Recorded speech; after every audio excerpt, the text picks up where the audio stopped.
Olá, como vão?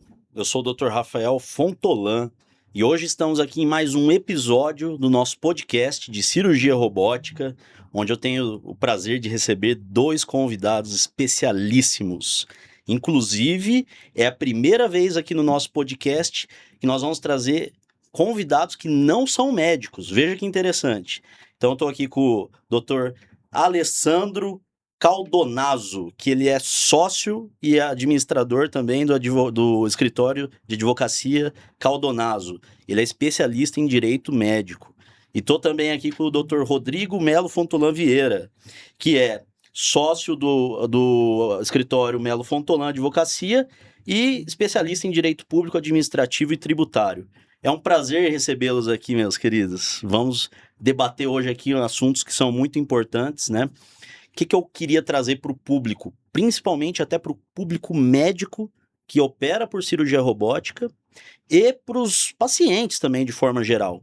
Então, informações que são importantíssimas do ponto de vista de direito. O que nos interessa nisso? Primeiro ponto que nós vamos debater: direito médico e judicialização em cirurgia robótica.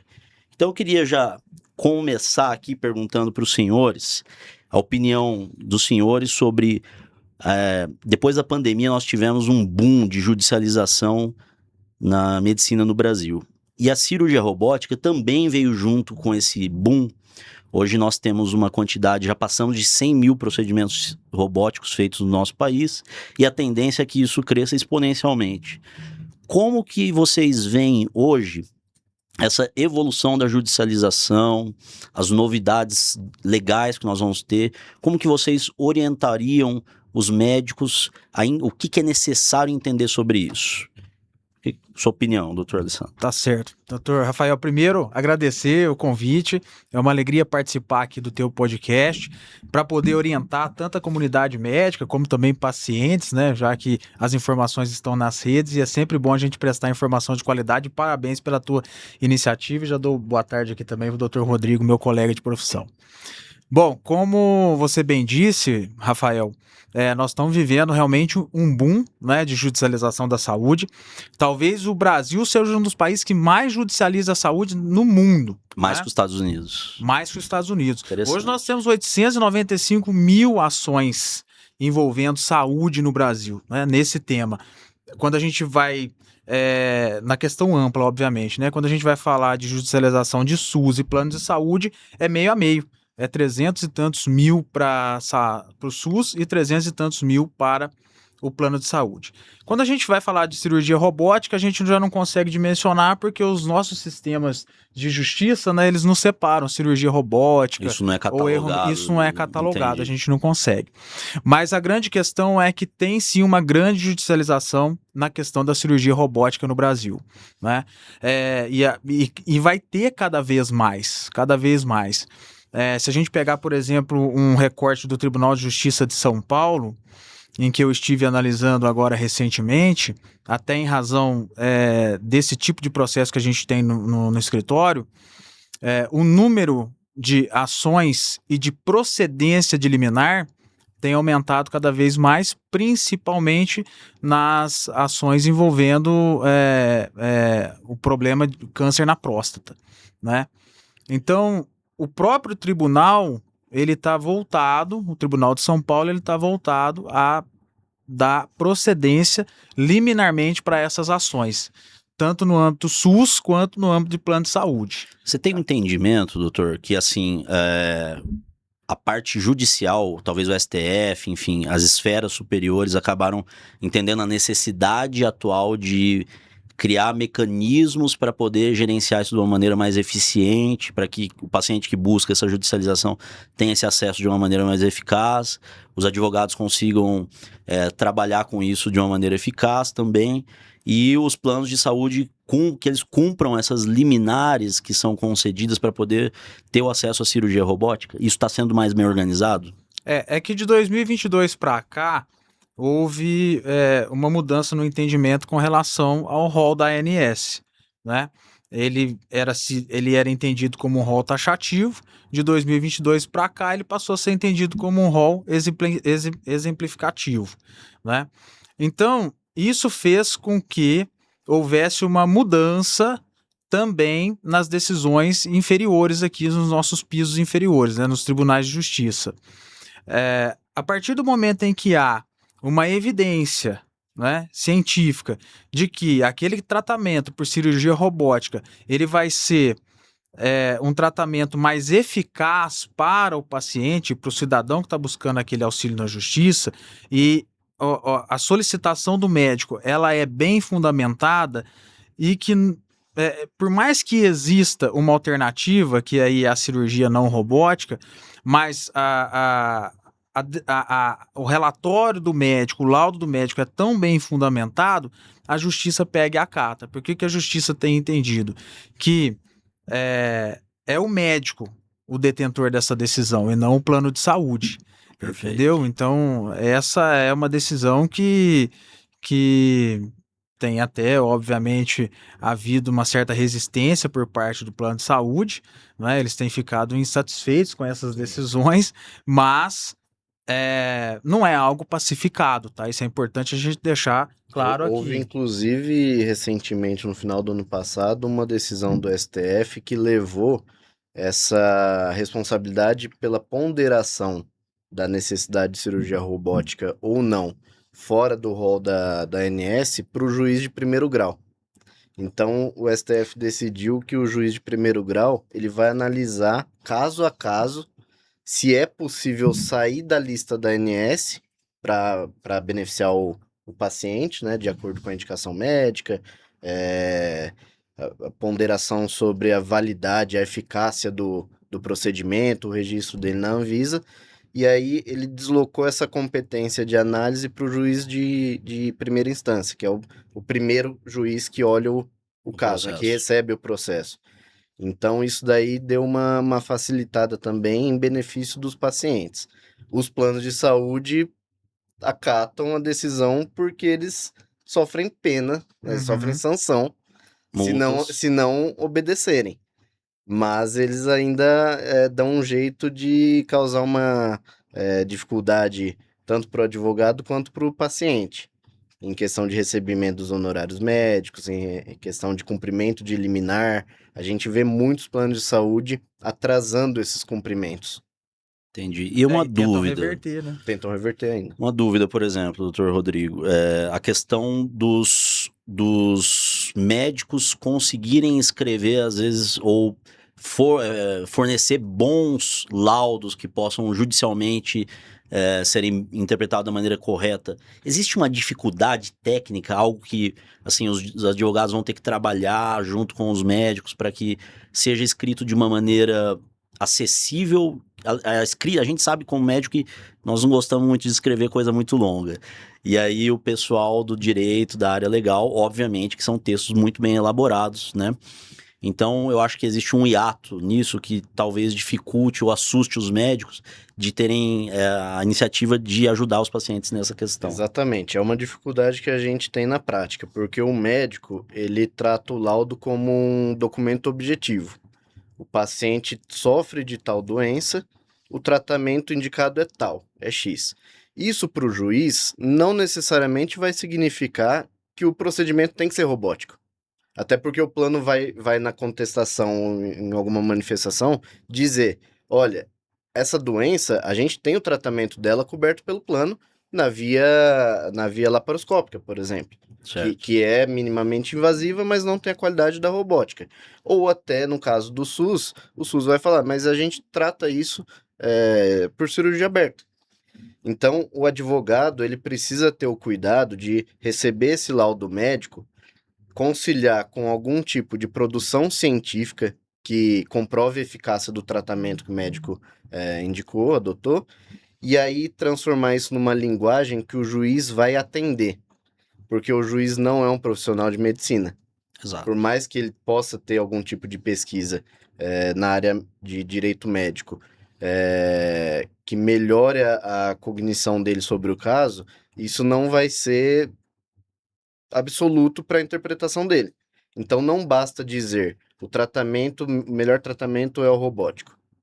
Não basta apenas indicar, tem que demonstrar cientificamente que aquele melhor tratamento é o indicado, que é aquele melhor tratamento indicado, e que o paciente sofrerá com outro tipo de tratamento. É uma construção de uma argumentação baseada em evidência científica. É interessante porque hoje nós temos Antigamente era mais difícil pensar 4, 5 anos atrás, o banco de dados científico para cirurgia robótica era menos rico. Hoje ele é muito mais preponderante. Nós temos aproximadamente, eu fiz uma pesquisa recentemente, 35 mil artigos científicos falando sobre benefícios da cirurgia robótica disponíveis nas redes de acesso aberto, os Open Access, que nós temos PubMed, Cielo, enfim, essas bibliotecas virtuais. É bastante conteúdo disponível nas mais diversas áreas. Sim. Né? É bem rico. E só complementando isso que o Dr. Rodrigo falou, e às vezes a gente, como advogado, a gente fica numa sinuca de bico, né? Porque o paciente, às vezes, no escritório a gente atua com direito da saúde também, né? Então o paciente, às vezes, ele quer fazer a cirurgia robótica e o médico, às vezes, fala, não precisa ser a cirurgia robótica. Acontece isso. E aí o paciente nos procura, doutor, eu preciso que o médico faça um laudo que seja um laudo para que a gente consiga na justiça. E a gente, como advogado, a gente não quer falar como que o médico tem que fazer esse laudo. Com certeza. Porque isso não é função nossa. Entra naquela questão do ego, pode às vezes virar um conflito psicológico, digamos. E isso fica chato. Então a gente, quando recebe esse paciente, a gente fala, o médico, ele é o dono da situação ali, né? Então se ele entende que não vai ter risco, a cirurgia é minimamente invasiva, mesmo não sendo robótica, pode confiar no teu médico. Pode confiar no teu médico. Nós temos uma situação no interior interessante, que não sei se aqui em São Paulo seria assim também, nessa questão de laudo. Se um médico já laudou um paciente, é quase impossível outro médico laudar que não seja corroborando o médico. Não vai. Não vai laudar. Então, né, doutor? Não vai laudar. Não vai. É muito difícil, realmente. A não ser que seja algo que realmente vai contra ali aquele paciente. Sim. Aí sim, mas vai contra a saúde daquele paciente. Mas realmente, não vai acontecer. A justiça tem tratado a questão da imprescindibilidade do tratamento. Se você tem um caso que há possibilidade por outro método, o juiz vai ter que ponderar o custo e o benefício. Não é absoluto. A questão é que a justiça paulista ela tem deferido as liminares com certa tranquilidade. Mas se isso sobe para STJ, STF, a coisa pode mudar, né? Porque o juiz precisa ponderar. E isso entra quase numa discussão filosófica, né? Porque nós pensaríamos, tudo bem, essa ponderação ela é necessária, mas até que lugar, até que nível nós temos, quanto custa a melhor opção para nós? Eu costumo fazer uma reflexão interna, né? Se fosse comigo, qual opção eu escolheria, né? Então é difícil, isso é uma questão importante. E nós puxamos esse link para a questão de que a saúde financeira dos planos acaba ficando em xeque, porque existe um entendimento de que essa judicialização pode gerar um nível de sinistro tão alto que não sustente a atuação das operadoras de saúde. Qual que é a opinião de vocês perante a isso? Olha, o que eu vejo, Dr. Rafael, é o risco do negócio. O plano de saúde, ele precisa, não é, garantir que o contrato vá ser cumprido, né?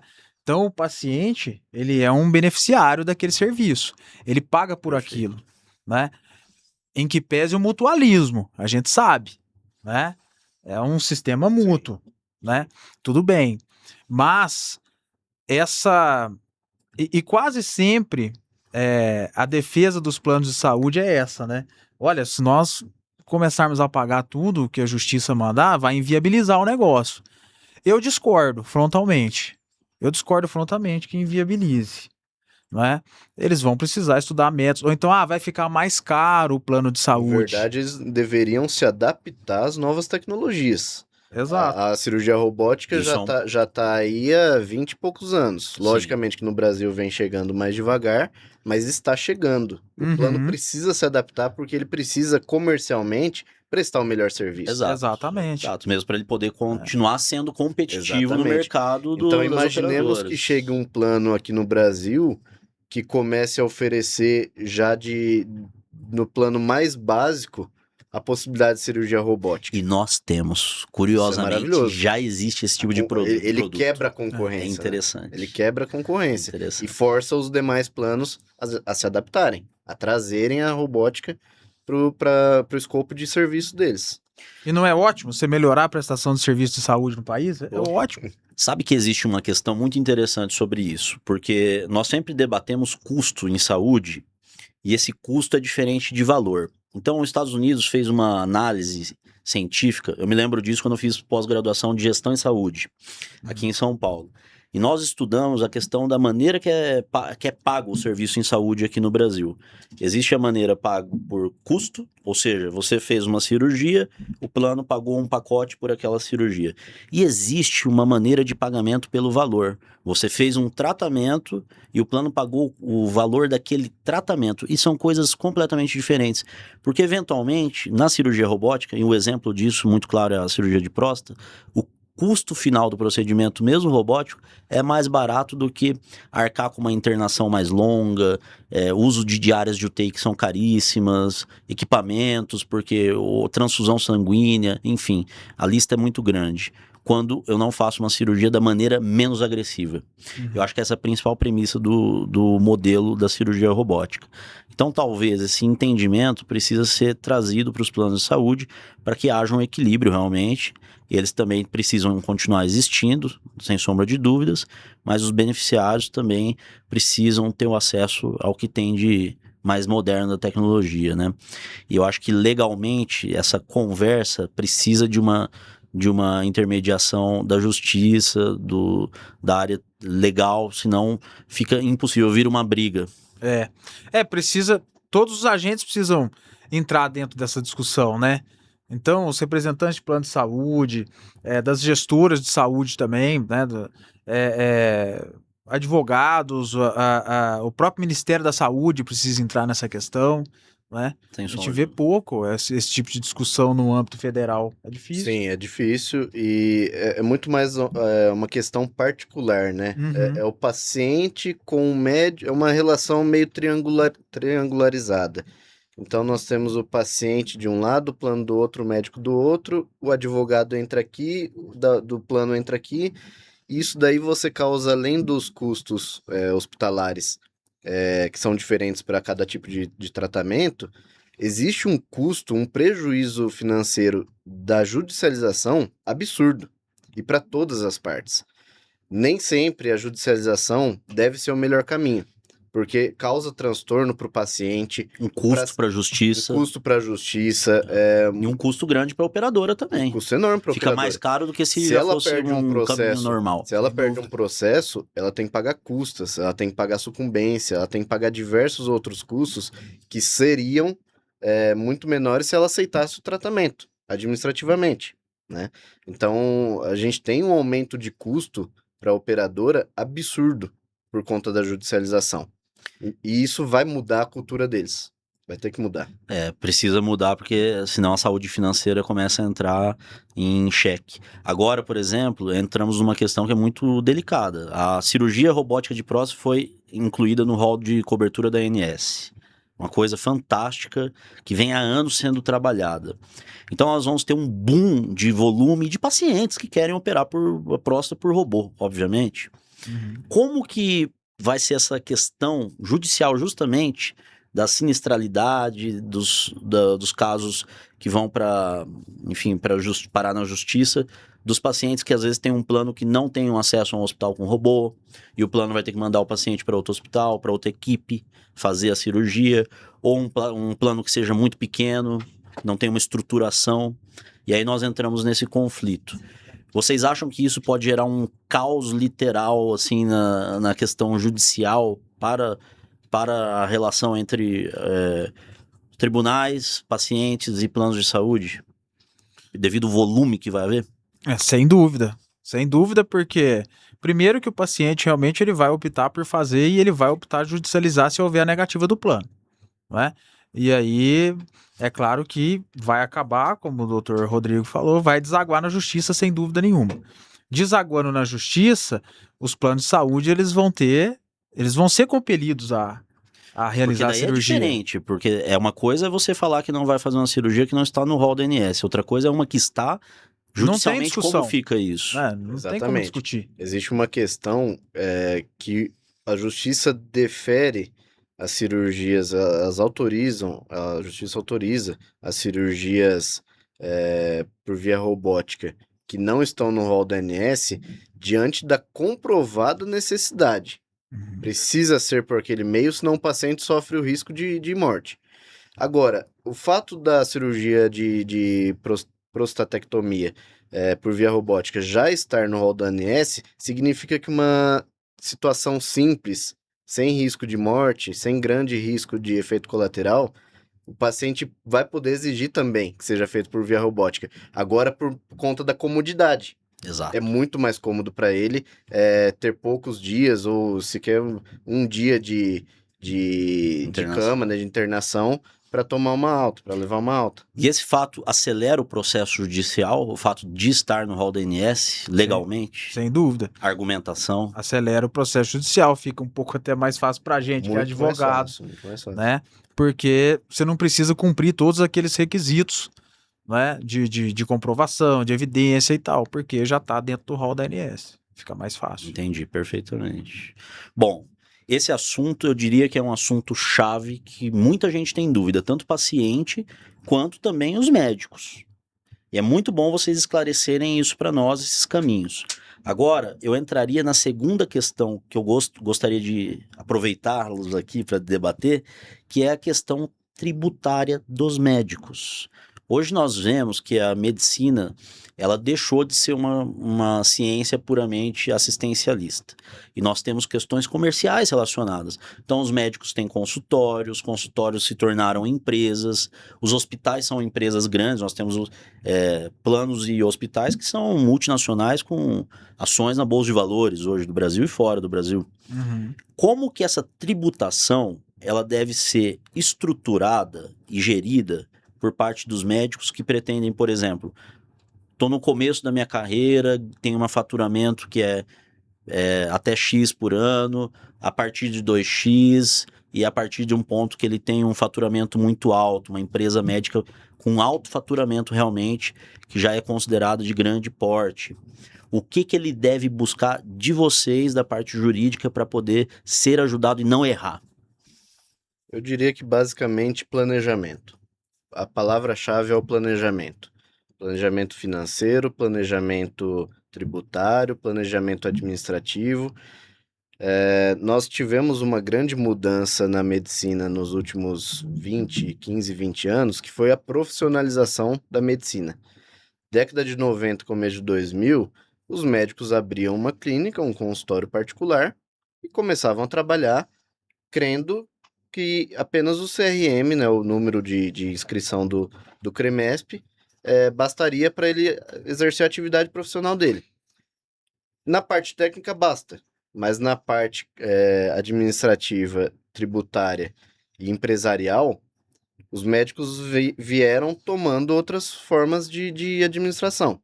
Então, nós temos hoje uma situação que praticamente todo recém-formado, já no primeiro ano de trabalho, já abre uma PJ. Perfeito. E aí que entra a questão do planejamento. Se ele abrir uma PJ do jeito mais simples, mais barato, menos custoso no início, que é adequação para o Simples Nacional, e se mantiver nela, ele pode perder os benefícios das outras Explica tributações. para nós o que seria basicamente essa diferenciação. Por exemplo, o Simples Nacional, para o médico entender, o recém-formado ali, que vai começar a atuar, ganhar o dinheiro, fazer os plantões dele. O que é a significância de Simples Nacional para ele, em termos tributários? A primeira singularidade que a gente precisa diferenciar é a do médico pessoa física e o médico pessoa jurídica.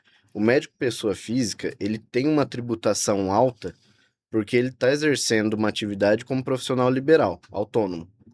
Então ele não recebe benefícios tributários do governo, ele precisa recolher o imposto de renda da pessoa física, que a alíquota é absurda, precisa recolher ISS de maneira fixa. Então, a partir de certo faturamento, ele necessariamente precisará passar para a pessoa jurídica. Além do que, vários hospitais, planos de saúde, Já nem aceita mais pessoa eles exigem que Tem que ser PJ. tem que ser PJ, Eu diria até que hoje, por conta da praticamente, questão trabalhista. todos os lugares que nós trabalhamos como médico, eu trabalho também, são pessoas jurídicas. Eu não entro, eu desconheço algum lugar. Talvez Exatamente. concurso público. Concurso público, a pessoa precisa ser PJ. Que está em cada. Até eu vejo que as instituições públicas, grandes faculdades, hospitais, estão deixando de fazer concurso público e terceirizando esse serviço também. É mais Uhum. fácil abrir uma licitação para contratação de uma clínica PJ do que abrir concurso para médico pessoa física. E isso também tem implicância de pagamento para o governo. Com em certeza, com certeza. Tem tantas implicâncias que nós vemos aí hospitais públicos que terceirizam praticamente toda a administração. A administração, quem gerencia o hospital do Estado, Não é o pode próprio ser uma Estado. pessoa jurídica diversa. Pode ser uma entidade, normalmente é uma entidade filantrópica, uma associação filantrópica. Que são Já as é uma OS que nós... Exatamente, já é uma terceirização, Uhum. entendeu? E aí isso se estende até o médico. Existem algumas implicâncias trabalhistas, mas a maior questão pro médico é realmente a tributação. É muito benéfico para ele. E aí eu tenho uma dúvida muito importante, que eu já vi vários colegas perguntarem. Então, por exemplo, o médico dentro do hospital, mesmo que ele seja pessoa jurídica, vamos supor que ele sofra um acidente numa cirurgia, alguma coisa aconteça com ele ali dentro do ambiente de trabalho, ele não é tratado da mesma maneira que um trabalhador que for CLT dentro do hospital, judicialmente? Não é tratado da mesma maneira, né? Porque o médico que ele tem a carteira de trabalho registrada ali pelo hospital, ele tem as garantias que a própria CLT dá para ele. O profissional que é o profissional autônomo, né, digamos assim, PJ, ele não vai ter essas mesmas garantias que a lei dá para ele, né, doutor? Exatamente. Ele não está coberto. Ele é com um essas empresário, ele garantias. não é um funcionário. Mas e aí entra numa questão. E quando a instituição exige dele regras e comportamentos que sejam semelhantes a caso ele fosse, na verdade, um trabalhador CLT, por exemplo? Como funciona essa questão? Ele tem que seguir regras iguais à do CLT, porém ele é uma pessoa jurídica e ele não tem os direitos da pessoa física. Ele está trabalhando com CNPJ. Ele se arrisca mais para poder pagar menos imposto, porém ele tem que seguir regras de quem é pessoa física. Isso torna a situação um pouco confusa para o médico, talvez, esse entendimento. Sim, o médico, quando entra nessa questão, eu não tenho a carteira assinada aqui no hospital, e eu tenho que seguir as mesmas regras de quem tem a carteira assinada, né? É claro que isso fica numa situação, ele acaba ficando num limbo, né? Um limbo. Ele acaba ficando num limbo ali. É claro que ele pode chegar a discutir isso com a diretoria do hospital, mas ele pode também inviabilizar o trabalho dele lá. Exatamente. Não é? Que é o que acontece normalmente. que Eu vejo acontece normalmente. boicotes, ele Exato. questiona esse tipo de situação, né? Exato. Então, assim, é importante. Eu preciso trabalhar. Né? Então o médico, eu preciso trabalhar, eu preciso ter esse trabalho aqui. É importante o quê? De repente ele ir documentando tudo para depois, se precisar judicializar alguma coisa, algum direito que ele tenha que correr atrás depois, ele vai. O que normalmente não acontece. Não acontece. Né? O médico, ele fica com normalmente esse ele já entra nessa situação ciente do risco, porque para ele também é um risco do negócio. Ele tem um negócio ali. Por mais que o médico possa ter aberto uma sociedade empresarial com o endereço da sua casa, não ter um consultório, não ter um estabelecimento próprio, ele exerce atividade empresarial nos locais de atendimento também. Perfeito. Né? Então ele assume esse risco do negócio de certa forma. Lembrando que, claro, que ele pode ter essa discussão trabalhista, pode ser levado, alguns médicos levam essas questões de divergência entre o que é regra de um CLT para o que é regra de um PJ. Porque na PJ você não tem a subordinação.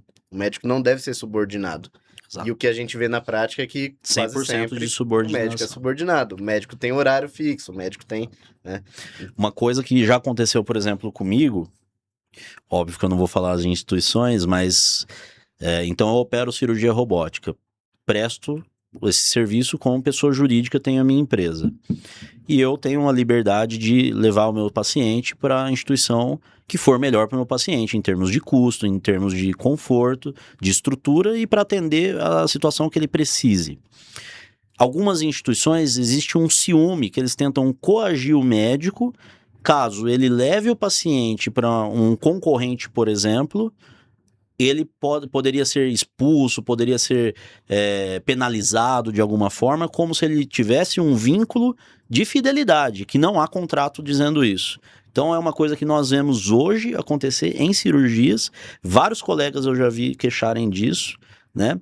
E as diretorias dessas instituições normalmente têm essa instrução de agir com uma certa imponência psicológica para com os médicos, né?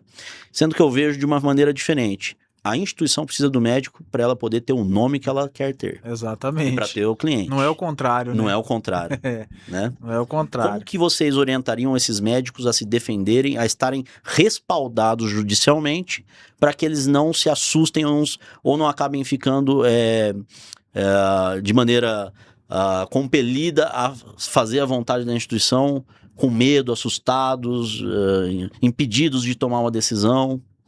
Primeira coisa é o contrato, tá, doutor Rafael? É preciso ter um contrato Tudo bem acaba feito. no papel. Então, precisa ter Então, um contrato bem feito. o que está escrito deve ser cumprido. É. Primeiro ponto é esse. Se houver um descumprimento, um desbalanceamento de um dos lados, a relação já está corrompida, né? Então, o cumprimento do contrato é a base da relação. E normalmente, será que isso é uma coisa que é colocada em contrato dessas instituições, por exemplo? Vínculo de exclusividade institucional? Normalmente não. Normalmente isso não é Normalmente não. colocado por Não é parte colocado. das instituições. Mas às vezes há a omissão também no contrato, omissão, né? omissão. Então é E importante. às nessa vezes, situação judicial da omissão, como que o médico deve proceder?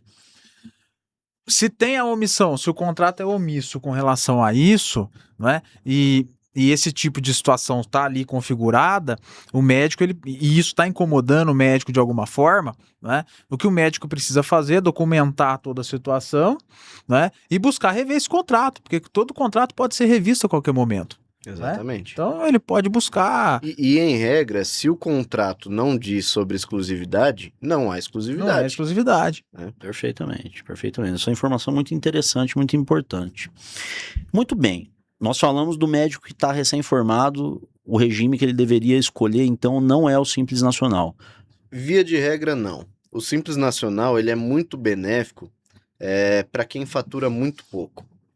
Porque o Simples Nacional ele leva a sua alíquota de tributação de 6% até 15%, progressivamente, de acordo com o seu faturamento.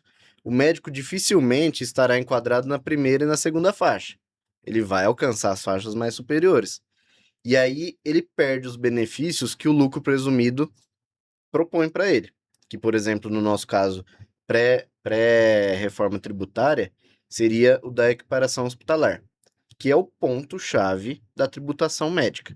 Como que funciona isso da equiparação hospitalar? Eu já vi vários colegas falando sobre isso, é um assunto complexo, né?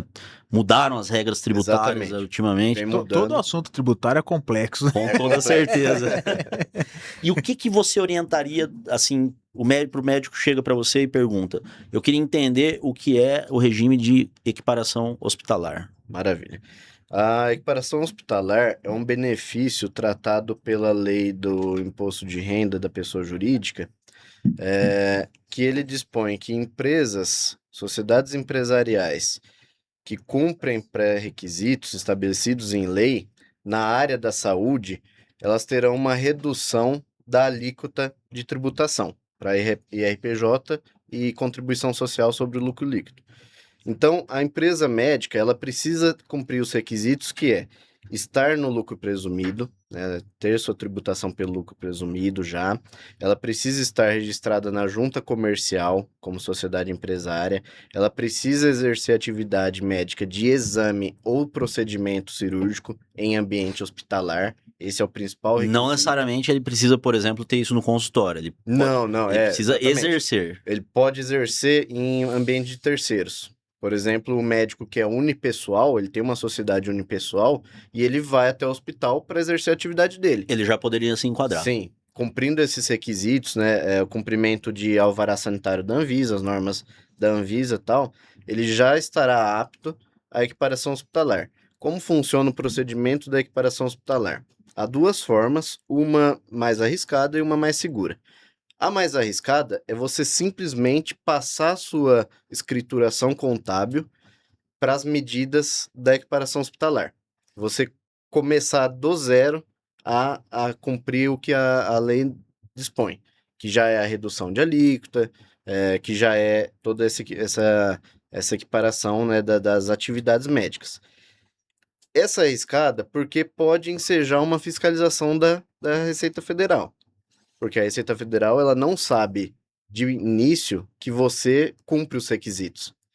Então, se você apenas começa a fazer a sua escrituração com base na equiparação, você pode sofrer uma fiscalização. E aí você se defende demonstrando os requisitos. Pronto. A forma mais segura e mais adequada é de você buscar isso judicialmente. Você pode buscar administrativamente, é mais difícil, o ideal é o judicial. Como funciona? Você ingressa na justiça, o médico ingressa na justiça por meio de nós advogados, para requerer a declaração da equiparação hospitalar. Então, o juiz vai olhar os requisitos cumpridos e vai dizer, essa empresa tem direito à É como equiparação. se ele estivesse atestando Ele a atesta. fidelidade que E aí a aquilo Receita Federal não pode falar nada. é o mais Porque seguro é o pro mais médico. seguro. O juiz vai emitir uma sentença declaratória disso. Dessa forma também, o médico que já estava no lucro presumido e não estava equiparado pode buscar a restituição Entendi. dos últimos 5 anos. Então ele chega para o juiz, além de dizer, juiz, olha, eu cumpro os requisitos e eu quero que você declare. Eu também quero que você obrigue o governo a devolver o que eu paguei a mais de imposto. Isso E é para o muito médico diferença de é imposto. muita diferença. A gente parte de uma alíquota de 32% para o IRPJ e 32% para a CSLL, que são os dois tributos afetados pela equiparação, eles baixam para 8% no imposto de renda e 12% na contribuição social. Então, a gente tem uma redução de cerca de 60% do que é tributado sobre esses dois tributos. Isso faz talvez mais diferença para o médico que já está com um faturamento mais alto, ele Exatamente. vai sentir muito Exatamente. mais. Imagina esse médico conseguir na justiça essa restituição. Ele pode reaver valores absurdos, né? Que ele pagou a mais porque Sem ele nem saber. Sem nem saber. Porque às vezes o contador, isso é um trabalho conjunto com o contador também, né? Com o escritório de contabilidade. Os contadores da área da medicina, né? Da área da saúde que atendem médicos e clínicas, eles precisam estar a par dessa situação da equiparação hospitalar. Eles precisam estar antenados com as mudanças que vêm ocorrendo. Agora a gente tem a mudança da reforma tributária, que vai exigir um outro planejamento tributário dos médicos e clínicas, porque a situação muda. E essa mudança, ela afetou muitos médicos, na opinião de vocês? Mudou muita coisa em termos de pior para os médicos que são empresários também? Os médicos ainda não estão sentindo porque a gente iniciou a fase de transição no começo do ano. A reforma tributária veio sendo regulamentada até o fim do ano passado. Ainda esse ano nós tivemos a última regulamentação. E aí, a partir agora de 2026, a gente vem gradualmente aplicando os novos tributos. Basicamente, a gente trocou tributos sobre faturamento e sobre prestação de serviço para o IVA dual. Então, PIS, COFINS e o ISS, que são os 3 tributos que afetam a área médica, eles passam a integrar um só tributo, que é o IVA, que na verdade ele é teoricamente um tributo dividido em 2. Então, os médicos ainda não sentiram. Quem já está fazendo planejamento tributário já sabe quanto vai pagar, já sabe quanto vai sentir. E sem o benefício do desconto que a reforma tributária traz para as clínicas de saúde, que também vai depender da equiparação hospitalar, o médico vai pagar mais imposto. Então, isso é certo. O médico que não fizer um planejamento, ele vai sofrer com a reforma tributária. Isso é muito importante. E sabe por que tanto médico tem problema? Porque não procura advogado especialista, não procura um contador especialista. Isso que eu ia perguntar. Entendeu? A opinião de vocês, doutor Rodrigo e doutor Alessandro. Vocês acham que os médicos hoje, eles têm uma resistência? O que afeta tanto o médico de ter um pouquinho de veio empresarial também, buscar a ajuda dos especialistas, de advogados que são especializados na parte legal do exercício da medicina como um todo, para ajudá-los nessa questão de estruturação das empresas e consultórios? Então, Rafael, eu penso que é o processo de formação, sabe? No processo de formação, o médico, ele aprende a ser médico. Ele não aprende a ser empresário, Exatamente. ele não aprende a ser um gestor. Não tem uma instrução na ele faculdade. Não tem nenhuma. Então ele sai... sai um leigo total nessa área. Total. Hoje ainda, alguns médicos recém-formados ainda têm uma certa noção, porque alguns são filhos de empresários e tal, mas só esses. Aqueles que não têm nenhuma base dentro de casa, eles saem totalmente... O médico sai da porta da faculdade fazendo plantão, recebendo bem no primeiro mês de formado. Isso a longo prazo causa um prejuízo para o médico, porque ele vai sempre galgar novos espaços, novos desafios, aumenta o faturamento, aumenta o recebimento de valores, só que se ele não se adequar às necessidades jurídicas que a empresa dele, que a situação dele tem, ele perde muito dinheiro. E pode entrar em algumas situações jurídicas que não são benéficas para ele. Por exemplo, de eventualmente responder um processo administrativo fiscal, responder até uma questão de cobrança de impostos. Ele né? pode ter a empresa médica dele fiscal. fechada, por exemplo, por dívida. Por descumprimento de norma. Por exemplo, se o médico descumpre norma sanitária, ele vai ter uma fiscalização que não vai dar tempo. A fiscalização sanitária não dá um prazo para ele se adequar. Ela chega e lacra o estabelecimento. A fiscalização tributária, né, feita pelas prefeituras, no caso dos médicos, pelas prefeituras e pela Receita Federal, ela ainda chega para o médico e avisa. Ela te notifica Ela primeiro, te notifica, você precisa se adequar, você precisa se defender, mas ela já manda uma multa com a notificação. Já não vem só no Não vem só a advertência, já vem uma multa alta. Uma multa, e aí ele vai precisar de um advogado para defender ele daquela multa, o advogado vai custar dinheiro, então toda a situação tudo isso do médico... porque não houve um planejamento. Porque não houve um planejamento lá no início. E hoje nós vemos, assim, muitos médicos, eu mesmo tenho colegas que acabaram se endividando, mesmo depois de 10, 15, 20 anos, às vezes de formado ou mais, e a construção patrimonial de alguém que, às vezes o público olha e fala, nossa, mas o médico ganha tão bem. Realmente, ganhamos bem, ganhamos o justo na maior parte das vezes, porém, o planejamento financeiro é péssimo e acaba se endividando e entra num ciclo de depressão, burnout, sobrecarga. O papel do advogado relacionado ao direito médico é importante para ajudar a evitar isso, uma orientação para que ele não caia numa espiral que é ladeira abaixo. A opinião de vocês sobre isso? Sim, é muito importante ter esse suporte, né, que é o que a gente fala de suporte para o médico, desde o começo da carreira, até quando ele decidir aposentar o jaleco, né? É importante ter esse acompanhamento, porque isso que você falou, e acontece com muitos médicos, inclusive, até porque ele vai perdendo com o passar do tempo, nós vamos perdendo com o passar do tempo a nossa força de trabalho, né? A gente não tem mais o mesmo vigor que a gente tinha quando a gente se formou. A vitalidade não se tem, esvai. Não tem. Sem sombra de dúvida. Então, e tem médico que acha que ele vai ter sempre aquela de fazer 12 horas de plantão. Não vai ter. Não vai. Né? Então, e um grande ponto também, a gente está falando aqui de questões tributárias e impostos e tal, mas existem também a questão de processo, né? Já vi médico perder todo o patrimônio dele em processo judicial. Exato. Também, né? Foi responsabilizado, não é? Indenizações de mais de milhões de reais, perder todo o patrimônio dele em indenização, né? Que aí é onde entra a importância de um médico ter um seguro de responsabilidade civil. Perfeito. Nós temos uma situação que o médico, por conta da formação muito prática, né, da vontade de salvar vidas pela medicina, o médico acaba se esquecendo da burocracia. Aliás, o médico não gosta da burocracia. Todo médico detesta Detesta a burocracia. E até Podem ter certeza. E até para o primeiro atendimento, para a primeira consulta, ele já precisa ter um pinguinho de burocracia ali, né? Uma documentação de notificação para o paciente, avisos burocráticos, né? Avisos legais para o paciente. Agora a gente entrou na era do digital. Então nós temos a situação da LGPD, da Lei de Sim. Garantia de Proteção de Dados. Todos os dados do paciente são pessoais e a maioria dos dados sensíveis. O médico precisa tratar disso. Porque se há um vazamento, se há uma situação ali de má utilização dos dados pessoais, haverá um processo indenizatório, que o médico vai sofrer. E aí entra a questão da gestão, né? O médico precisa ter no consultório dele ou na clínica, né? Gestão de pessoas, gestão ética, né? Gestão de marketing, né? Ele precisa ter isso, Precisa gestão transformar documental. aprender a lidar com os processos da clínica. Exato, gestão de processos, exatamente. E aí nós entramos no ponto. Talvez a formação médica vá precisar sofrer algumas mudanças no futuro. Então começar a ter uma disciplina assim de gestão, de clínica, de Sem consultório, dúvida.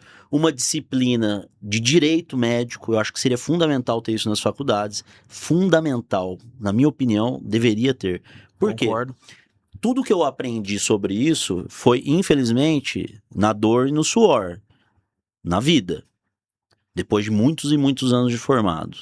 Agora, os profissionais mais novos, eles podem antever esse problema. Uhum. Não deixar, Exatamente. não bater a cara, já conseguir aprender isso antes de acontecer. E os médicos que já sofreram com isso, têm essas dores e já têm essa experiência, são os professores dessas novas gerações de médicos. Sem sombra Então de eles dúvida. precisam passar o que eles já sofreram para que os novos não sofram também, né?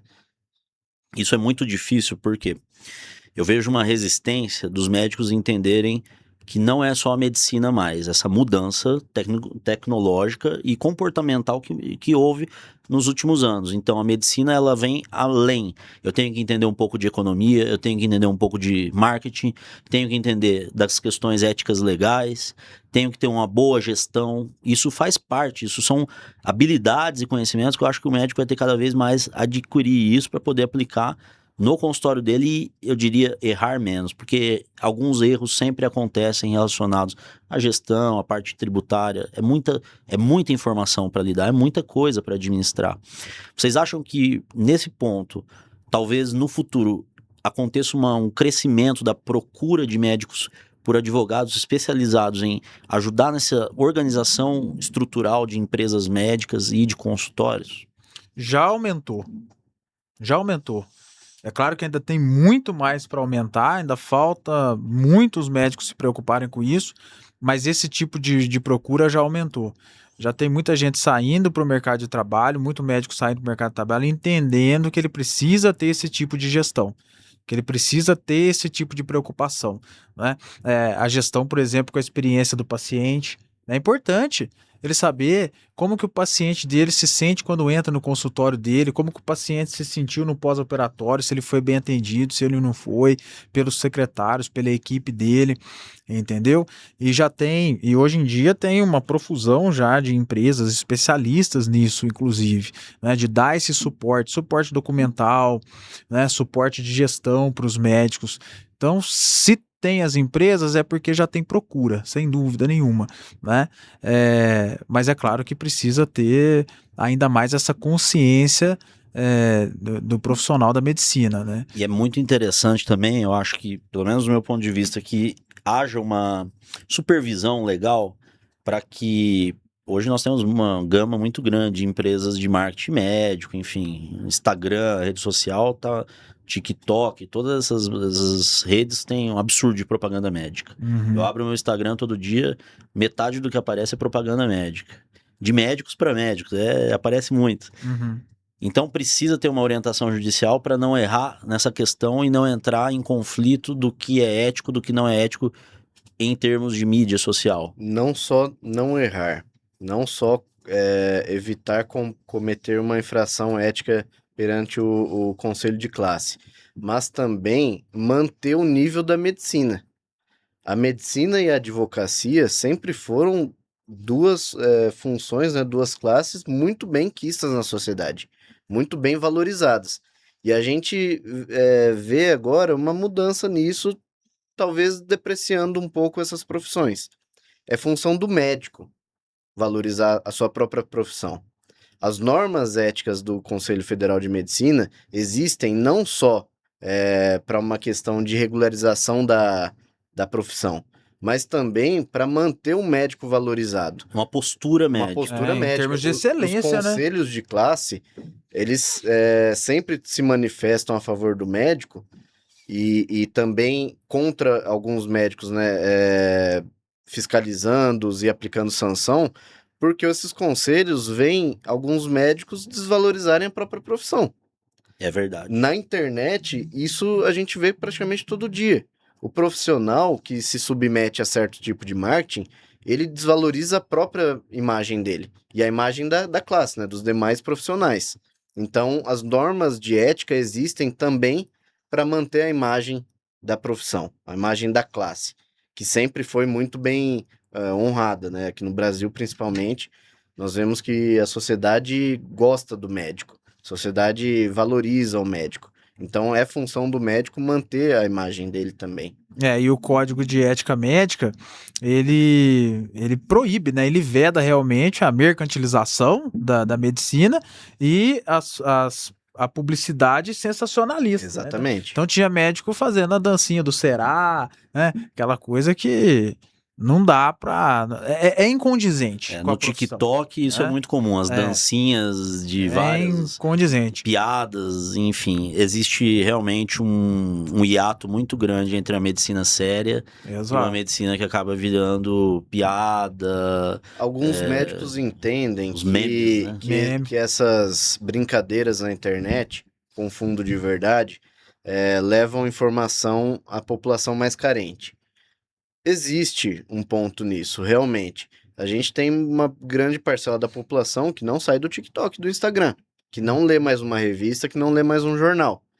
Então, existe essa informação mais descontraída que o médico pode transmitir para a população em geral em algumas campanhas publicitárias desse teor. Mas ele precisa tomar muito cuidado, porque ele não pode fazer publicidade do serviço dele.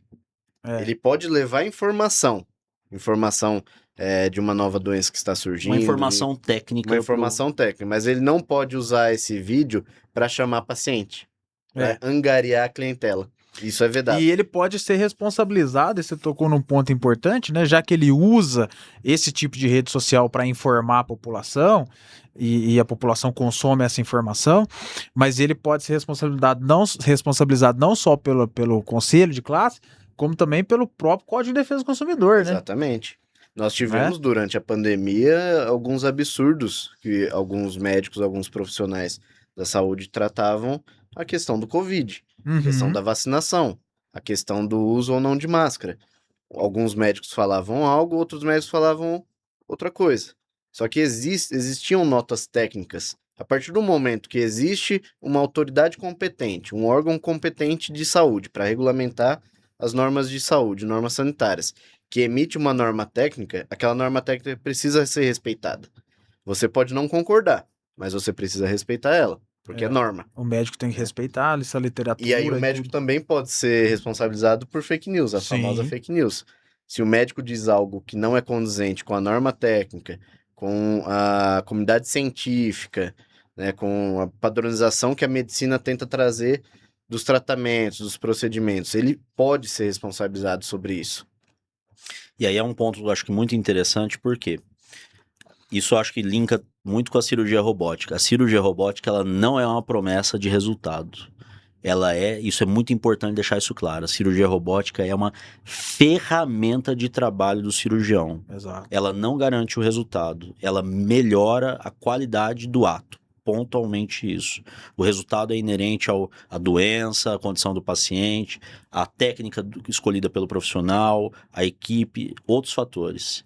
Mas a cirurgia robótica, Isso tem que ser entendido pelos pacientes. Não é ela que faz o milagre, não é o robô. O robô não é médico. O robô não é o médico. E isso entra num assunto muito interessante. Como funcionará, talvez, por exemplo, o momento em que as IAs forem capazes de fazer uma cirurgia sozinha? Já aconteceu isso para cirurgia de vesícula, usaram um porquinho e aí retiraram a vesícula do porco com o robô nos Estados Unidos. Vamos supor que um paciente foi operar assistido por IA, a IA fez a cirurgia dele e houve um problema, e o robô e a IA comandavam. Como será que vai ser no futuro essa questão judicial? É um debate bem complexo, né? Porque a gente ainda não tem essa regulamentação, né? Então a gente não sabe como é que vai funcionar a regulamentação disso. Mas pensando lá na frente, eu entendo que uma cirurgia feita 100% por um robô ou por uma IA, né? Sem que haja qualquer assistência de um profissional da medicina, a responsabilidade vai ser inteiramente do fabricante Eu vejo muita limitação, né? Porque daquela ferramenta. a né? gente sabe que as IAs estão avançando absurdamente, mas elas ainda têm limitação de aprendizado, Sim. né? O médico humano, ele pode chegar numa situação ali de uma cirurgia de algo que nunca aconteceu, que não estava em livro nenhum. É verdade. E ele vai lidar com aquilo, ele vai ter técnica, ele precisa ter técnica, né? Senão ele estará também cometendo algumas infrações. Ele precisa ter a técnica adequada para superar esse obstáculo da cirurgia. A IA vai ter isso? Eu acredito que não. Eu entendo que a IA, ela aprende com algo que já aconteceu. Exato. Ela não pode ser surpreendida com algo que não está na base de dados dela. Até porque ela trabalha com dados objetivos. Ela trabalha com dados objetivos de uma base de dados previamente Exatamente. disponibilizada. O médico... Eu não confiaria. Eu também não. Eu acho que o lado humano nisso é insubstituível. Porque quando a gente está fazendo uma cirurgia, a gente tem um sentimento, pelo menos como cirurgião, e se fosse o meu irmão, e se fosse o meu pai, a minha mãe, se fosse o meu filho. Então nós queremos fazer o melhor pelo paciente sempre, esse lado humano. E às vezes a decisão do que é melhor talvez não seja a decisão objetiva para resolver aquele problema do paciente. Por exemplo, tem um tumor ali que se eu insistir em retirar aquele tumor, pode ter um sangramento, pode ser muito grave. E esse julgamento humano, talvez seja insubstituível do ponto de vista de uma IA pensar como nós. Porque a máquina ela é matemática, Ela né? é matemática. E nem sempre vai ter a essa- decisão racional é a mais correta. É. Existem diversos fatores que são humanos, são sentimentais, emocionais, que vão alterar essa situação do médico ali operando, que a IA não vai sofrer. Logicamente, tem também os benefícios, a IA não fica nervosa, a IA não passa mal, a IA não tem as questões biológicas para as razões de decidir biológicas. Mas isso faz a diferença para o tratamento, inclusive para tornar o tratamento mais humanizado. O paciente Sim. precisa de um tratamento humanizado. Não adianta tacar ele numa mesa de cirurgia, resolver o problema dele e sair de lá. Ele precisa ter uma boa experiência. Sem sombra de dúvida. Concordo. Eu acho difícil chegar. Bom, a gente não sabe, as coisas estão evoluindo tanto, né? Mas eu não confiaria a minha vida num robô. Eu também não, apesar de operar com um robô também não. Mas aí é o diferente, lado humano né? ali por trás entrega, faz diferença. É claro que faz. Nós sempre evoluímos as nossas ferramentas, cada vez ferramentas mais modernas, mas eu acredito que nos substituir por ferramentas não é legal. No final das contas, quando a gente procura uma ajuda, seja de qualquer área, prestador de serviço, é muito mais gostoso ser atendido por um ser humano do que por um robô. Muito melhor. Não é verdade? Exatamente. Muito melhor. Senhores, vamos ficando por aqui. Hoje foi um prazer recebê-los. Prazer nosso. Estão sempre convidados a voltar aqui. Gostaria de agradecer e parabenizá-lo pela iniciativa de levar o lado jurídico, né, a visão jurídica, para a comunidade médica. Isso é importantíssimo e é algo bastante inédito também. Sem sombra de dúvidas. Eu fico muito feliz de abrir o espaço para que vocês aqui possam nos contar a sua experiência. A gente que agradece. Muito bom. Então, ficamos por aqui. Esse foi mais um episódio aí de Proctoria Robótica, nosso podcast. E em breve teremos mais episódios, vamos debater sempre assuntos polêmicos, doenças interessantes, situações adversas e tudo que é relacionado ao mundo da cirurgia robótica. Grande abraço do Dr. Rafael Fontolan.